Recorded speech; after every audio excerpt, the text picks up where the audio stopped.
सुबह की धूप हल्की हल्की खिड़की के पर्दों से छनकर कमरे में गिर रही थी, लेकिन आज वह रोशनी भी सरू के चेहरे की उदासी नहीं मिटा पा रही थी। कमरा शांत था, पर उसके भीतर भारी बेचैनी थी, जिसे वह चाहकर भी किसी से कह नहीं पा रही थी। पिछले कई दिनों से उसके आसपास अजीब घटनाएं हो रही थीं। परिवार में तनाव, कॉलेज में बढ़ती राजनीति और कुछ अनजाने लोग जो उसे लगातार देख रहे थे। सरू को इस बदलाव का एहसास था, पर वह समझ नहीं पा रही थी कि यह सब किस ओर इशारा कर रहा है। लेकिन आज जो होने वाला था, वह उसकी जिंदगी में एक ऐसा मोड़ लाने वाला था जिसकी उसने कल्पना भी नहीं की थी। अन्नपूर्णा देवी, कॉलेज की चेयरपर्सन और सरू की सबसे बड़ी विरोधी, आज सुबह कॉलेज में मीटिंग बुलाने वाली थीं। सरू को खबर थी कि यह मीटिंग उससे जुड़ी है, और यही वजह थी कि उसके कदम भारी हो रहे थे। हवेली से निकलते ही सरू ने देखा कि बाहर की हवा भी जैसे आज बदल सी गई है। पेड़ों की डालियां जोर से हिल रही थीं, जैसे वे भी किसी आने वाले तूफान का संकेत दे रही हों। दरवाजे पर दादी उसे रोकते हुए बोलीं, सरू बेटा, आज कॉलेज जल्दी जाना, दिल घबरा रहा है। पता नहीं क्यों, सरू ने हौले से मुस्कुराकर कहा। दादी, चिंता मत करें, सब ठीक होगा।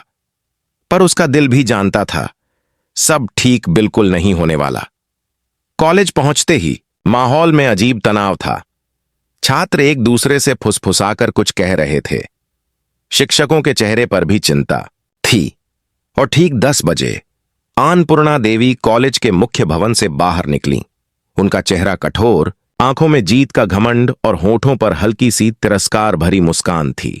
सब जान गए, आज कुछ बड़ा होने वाला है। सरू को मीटिंग हॉल में बुलाया गया। वहां स्टाफ, बोर्ड मेंबर्स और मीडिया तक मौजूद थी। सरू जैसे ही अंदर आई, कैमरों की फ्लैश उस पर गिरने लगी। वह घबरा गई, लेकिन वह जानती थी कि उसे खुद पर नियंत्रण रखना होगा। अन्नपूर्णा ने माइक संभाला और तन कर बोली, आज हम एक विशेष घोषणा करने वाले हैं जो कॉलेज के भविष्य के लिए अत्यंत महत्वपूर्ण है। सरू को भीतर झटका लगा, उसकी धड़कन बढ़ गई। हमने फैसला किया है कि सरू को मुख्य कॉलेज से ट्रांसफर करके दूसरी शाखा में भेज दिया जाएगा, तुरंत प्रभाव से। मीटिंग हॉल में सन्नाटा छा गया। सरू का चेहरा उतर गया। यह फैसला न केवल उसके पढ़ाई पर असर डालने वाला था, बल्कि उसकी प्रतिष्ठा, उसकी मेहनत और उसके सपनों पर भी। उसे याद आया कि कैसे पिछले महीने अन्नपूर्णा ने उसके खिलाफ आरोप लगाने की कोशिश की थी, कैसे उसे हर कदम पर रोका गया था। सरू समझ गई, यह फैसला उसका करियर खत्म करने के लिए लिया गया है। अन्नपूर्णा आगे बोली, कॉलेज की प्रतिष्ठा और अनुशासन बनाए रखने के लिए यह निर्णय आवश्यक है। सरू के व्यवहार में कई बार गंभीर समस्याएं देखी गई हैं। सरू की आंखें भर आईं, लेकिन उसने खुद को संभाल लिया। वह रोना नहीं चाहती थी, वह टूटना नहीं चाहती थी।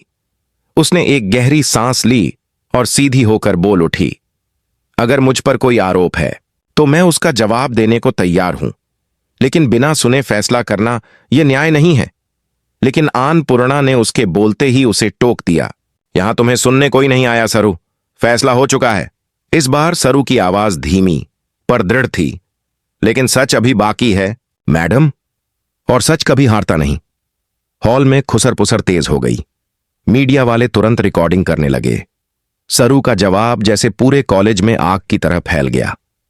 मीटिंग खत्म हो चुकी थी, पर इस फैसले ने सरू का दिल तोड़ दिया था। वह बाहर निकल रही थी कि पीछे से एक आवाज आई, वेद की। वह हांफते हुए दौड़ा आया, सरू, मुझे अभी पता चला ये सब गलत है, तुम कहीं नहीं जाओगी। सरू ने आंसू रोकते हुए कहा, वेद, यह सिर्फ ट्रांसफर नहीं है, यह मुझे खत्म करने की शुरुआत है। वेद ने उसका हाथ पकड़ा, मैं किसी भी कीमत पर तुम्हें टूटने नहीं दूंगा। अन्नपूर्णा चाहे जितनी ताकतवर हो, मैं तुमसे वादा करता हूं, यह फैसला पलट कर रहेगा। सरू ने ऊपर देखा, और अगर ना पलटा तो लड़ाई और बड़ी होगी, वेद ने दृढ़ता से कहा, और मैं तुम्हारे साथ खड़ा रहूंगा। उस पल सरू की आंखों में पहली बार विश्वास की चमक लौटी, लेकिन उन्हें नहीं पता था करणवीर अनिका और अन्नपूर्णा मिलकर सरू के खिलाफ अगला वार पहले ही तय कर चुके थे और यह ट्रांसफर